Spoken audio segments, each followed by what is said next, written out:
Yo, YouTube, what's up with your boy, Sports and Fitness Rants? I'm back, guys. Click that like button. Subscribe to my channel. What's up, y'all? Welcome back, guys. Welcome back. Got another great video for you guys today. As usual, you guys know the deal on this channel. It's all about putting some respect on Michael Jordan, putting some respect on his name, stopping the lies, stopping the narrative, stopping these guys from rewriting the history. And I want to thank all you guys out there, man. Everybody across the world, everybody in the Philippines, everybody in Japan, Australia, New Zealand, everybody in Canada, England, Germany, France, Belgium, the Netherlands, everybody in Poland, South Africa, Kenya, Jamaica, the Bahamas, Trinidad and Tobago, Puerto Rico, Spain, everybody in Serbia. Shout out to everybody, man. Shout out to everybody across the states, everybody in Cincinnati, Ohio, all my peoples in Akron, Ohio, everybody in D.C., L.A., New York, North Carolina, everybody down in Texas, Detroit, Chicago. Shout out to all you guys, man. Much respect to everybody that's been supporting my channel, guys. I am truly, truly humbled by it all, man. Thank you, guys. Thank you very much, man. And in this video, we're going to speak about how Michael Jordan earned Larry Bird's respect. That's right, Michael Jordan earned Larry Bird's respect, and we're going to focus on the 1998 Eastern Conference Finals, where Larry Bird was the coach of the Indiana Pacers going against Michael Jordan's Chicago Bulls. Guys, we're going to talk about in this video. And you guys know what to do, man. Turn the volume all the way up. Hit that play button. Remember, these videos are for educational purposes. And let's roll. So yes, guys, on this channel, I've talked to you guys many, many times about how Michael Jordan earned the respect of the people. And I've talked to you guys about how Michael Jordan earned the respect of his contemporaries, right? The guys that he was going against. He earned the respect of all the guys from his era, Larry Bird included. Now, like I said, we're going to focus on the 1998 Eastern Conference Finals in this video because Larry Bird said some things during that series that shows the level of respect that he had for Michael Jordan, right? Some of the things that he told his team going into that series and some of the things he told them going into that Game 7, guys. We're going to talk about that in this video. So, guys, yes, if you don't know, many people forget that Larry Bird had a short stint as the Indiana Pacers head coach from 1998 to, I believe, 2000, I want to say. That was his last year. I believe he coached, what was that, 3 years, I believe it was. And don't forget, he took the Indiana Pacers to the NBA Finals, where they would lose to the Los Angeles Lakers. But like I said, a lot of people forget that Larry Bird coached that team. And a lot of people forget that Larry Bird was coaching the Indiana Pacers team in the 1998 Eastern Conference Finals against Michael Jordan's Chicago Bulls. Now, many of us know about Larry Bird and how he has spoken about Michael Jordan over the years, man. Larry Bird on numerous occasions has said that Michael Jordan is the greatest basketball player of all time. We know about Larry Bird's quotes after the 63-point performance by Michael Jordan in the 86 playoffs, right? Saying it was God disguised as Michael Jordan. So Larry Bird always respected Michael Jordan's game. He always respected what he brought to the game, right? How he respected the game, all these things, man, his heart, his grit, all that. Larry Bird, you could tell by the way he speaks about Michael Jordan, the respect that he has for Michael Jordan, the basketball player. But going into the 1998 Eastern Conference Finals, Larry Bird really thought that his team was better than the Bulls, and he really thought that his team could beat the Chicago Bulls. If you guys remember, Reggie Miller himself guaranteed that they were going to beat Chicago Bulls. He said they were the better team. We're going to beat Chicago. He thought it was their time. The Bulls were getting older, right? They had been going through the grind for all those years, right? They were going for their third straight again, right? It was the last dance. The Bulls were on fumes, right? They were on fumes. So Reggie Miller and the Pacers, Larry Bird included, they thought that that was their year. They can get the Bulls. And it went 7 games. And going into that series, Larry Bird told the Indiana Pacers, he told his players, I want you guys to knock Michael Jordan on his butt anytime he comes in that paint. That's the way the game is played. That's what Larry Bird told the Indiana Pacers. The problem was that Larry Bird said that his team was intimidated by Michael Jordan. That's why he told them that. And he said that they did not want to hurt Michael Jordan. They did not want to do that. They didn't want to play that game. Right, if you guys think about Michael Jordan coming into the NBA, going against teams like the 86 Celtics, the 88-89 Pistons, right, these kinds of teams, the NBA was very physical, right? These teams were not afraid to knock Michael Jordan down, right, because Michael Jordan was nobody at that time, right? No one compared to who he became in the 90s. So by 1998, a lot of the players on the Indiana Pacers team, except for guys like Mark Jackson, Reggie Miller, these guys who had been in the battles going against Michael Jordan for years, some of these other guys were intimidated, right, by Michael Jordan, his aura, right? Because they respected Michael Jordan and his ability to close out games, right? They know that Michael Jordan would take things personal. So they didn't want to get on Michael Jordan's bad side, right? And Larry Bird didn't like that. He wanted them to be hard and physical with Michael Jordan, and he said, put him on his butt every time he comes in here. That's what Larry Bird told his team going into the Eastern Conference Finals. Because it was the respect factor that Larry Bird had for Michael Jordan, and he understood what Michael Jordan was going to do, how he raised his level of play when it mattered most. You know, guys, there's a good image of Larry Bird, and it's actually the thumbnail of this video, is the image of Larry Bird's face after Reggie Miller hit that shot in the end of Game 6, right? You guys remember Reggie Miller coming off that screen, pushing Michael Jordan with the two-hand shove, right? And hitting that shot to win the game for the Indiana Pacers in Game 6, right? But if you guys remember, the camera immediately cut to Larry Bird's face. And if you guys recall Larry Bird's face, once again, it's the thumbnail of this video. He's just very stoic.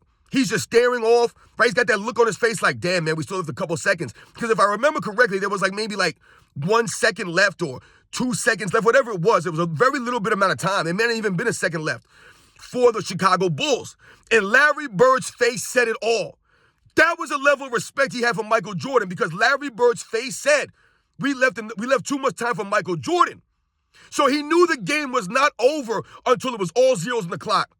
So even with a half a second left or a second, whatever it was, he still knew in his mind the game was not over, because Michael Jordan was known for hitting those shots. That was his MO, right? Listen, even Larry Bird understands, as clutch as Larry Bird was, I told you he's probably one of the most clutch players in NBA's history. He knew about Michael Jordan and Michael Jordan's ability to come through when it mattered most. And that's what that look on Larry Bird's face said. He said, oh, man, we left too much time for Michael Jordan. The game's not over. Everybody was celebrating, right? They were going crazy in Indiana, right? Everybody in the stands was going nuts. Reggie Miller's celebration, remember, he was jumping around in a circle, spinning around, right? They thought it was over, right?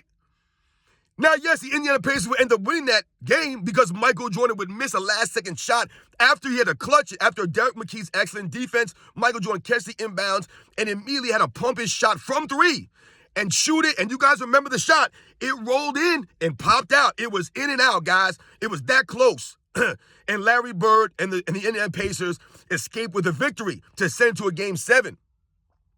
But that look on Larry Bird's face is all about the respect that he had for Michael Jordan to close out games, to make clutch shots, and he knew there was too much time left still. He knew the game wasn't over. I love that look of Larry Bird, because that's Larry Bird, man. The true competitor who never celebrated early, right? Never celebrated until the game was over. This is Larry Bird, man. A pure, straight warrior out there, man. Trash talk you, all that stuff, man. Much respect to Larry Bird, man. And that's what that look said. But I want to read you guys a comment that Larry Bird, what he told his team going into Game 7. You guys remember that Eastern Conference Finals went to 7 games, man. The Indiana Pacers were a very good team, man. There were a lot of people picking them to win. Everybody said the Bulls were old, they were beat up, they weren't going to be able to do it, right? But Michael Jordan and the Chicago Bulls showed the heart of a champion, and they were able to pull it out. But Larry Bird told his players something going into that Game 7. I'm going to read you guys this quote word for word. Forgive me, guys, I look away. I want to make sure I read this word for word here. This is what Larry Bird said to his team before Game 7, guys. The thing with Jordan is you can be ahead by 10, and 2 minutes later, the game is tied. I'm going to tell my guys, if they stay close until the last 2 minutes, then we have a chance. Who knows? Michael might actually come down and miss a shot. I doubt it, but he might. End of the quote. That was literally Larry Bird, word for word, what he told his team going into that Game 7. Right? The thing about Jordan is you could be up by 10, and 2 minutes later, the game is tied. That's Michael Jordan, guys. That's a level of respect that Larry Bird had for Michael Jordan, the basketball player, and what he brought to the game. Right? What he would do. Michael Jordan was always known for closing out games, for bringing the Bulls back late in games. I told you this was his MO throughout his entire career. The Bulls would be down late. Michael Jordan goes on a run, brings the Bulls back, they win. I don't know how many games I've watched of Michael Jordan the Bulls losing late in the fourth quarter, and Michael Jordan goes on a run and brings the Bulls back, right? He snatches victory from the jaws of defeat. This Michael Jordan, Larry Bird understood that, so that's exactly what his comment is alluding to. If we can keep it close. Now, I told my team, we have a chance. Who knows? Michael Jordan might actually come down and miss a shot like he did in Game 6, right? They came down, Michael Jordan shot that shot, and it rolled in and out. So, yes, maybe he'll miss a shot, but Larry Bird understands that more often than not, Michael Jordan's not going to miss those shots, right? You're not going to be able to get a second chance against Michael Jordan. And in the Game 7, Michael Jordan and the Chicago Bulls would step up, guys like Tony Kukoc stepping up, and they would beat the Indiana Pacers in a very hard-fought series. Excuse me, guys. But all that stuff that we talked about, Larry Bird talking about fouling Michael Jordan, right? Being physical with him, beating him up, right? That's a respect factor that Larry Bird had for Michael Jordan. That's how they played Michael Jordan in the 80s. Larry Bird talking about, Michael Jordan, that look on his face after that shot by Reggie Miller in Game 6. That goes to the respect that he had for Michael Jordan, knowing the game wasn't over. And then that comment that he said going into that Game 7, talking about Michael Jordan, you're up by 10, all of a sudden the game is tied, and, if we keep it close, you never know, Michael Jordan might miss a shot. I doubt it, but he might, right? That's the respect that Larry Bird had for Michael Jordan, his clutch play, his ability to bring the Bulls back when they're down, his ability to step up when it matters most. Larry Bird had the utmost respect for Michael Jordan, the competitor, because Larry Bird himself was an ultimate competitor. He went against Michael Jordan. He understood what Michael Jordan brought to the table. Michael Jordan and Larry Bird had a nice interaction after the series where, they exchanged some harsh words with each other, but jokingly. So once again, they had that rapport, they had that respect factor. That's what's always been about. I've told you guys, they respected Michael Jordan. Michael Jordan earned the respect of his rivals, of his contemporaries, because of the way that he approached the game, the way that he carried himself, the way that he played the game, respecting it, playing hard, with heart and grit, being a true competitor. So shout out to Larry Bird, shout out to Michael Jordan, shout out to the Eastern Conference Finals in 1998, man. A great series, man, with great players. Mark Jackson, Chris Mullin, Reggie Miller, Scottie Pippen, Tony Kukoc, Dennis Rodman, Michael Jordan, being coached by Larry Bird and Phil Jackson. Just excellence all over the place, man. You guys know the deal, man. I'll catch you guys on the next one.